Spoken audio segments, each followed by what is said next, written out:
আসসালামু আলাইকুম। আমি সর্বপ্রথম আমার সম্মানিত দেশবাসী, বিশেষ করে আমার বাউফলবাসী, তাদেরকে স্মরণ করছি। আল্লাহর রহমত এবং তাদের দোয়া এবং বিপুল সমর্থনে বিজয়ী হয়ে আমি আজকে আমার জীবনের প্রথম সংসদের প্রথম অধিবেশনে অংশগ্রহণ করছি। আমার এলাকাবাসীকে বিশেষ করে শুভেচ্ছা ধন্যবাদ জানাচ্ছি, তাদেরকে স্মরণ করছি।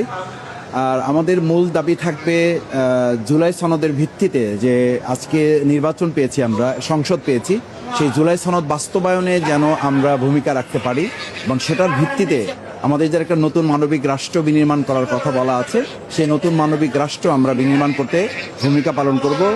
সংসদে, রাজপথে, প্রয়োজনে আইনগতভাবেও আমরা আমাদের লড়াই অব্যাহত রাখবো।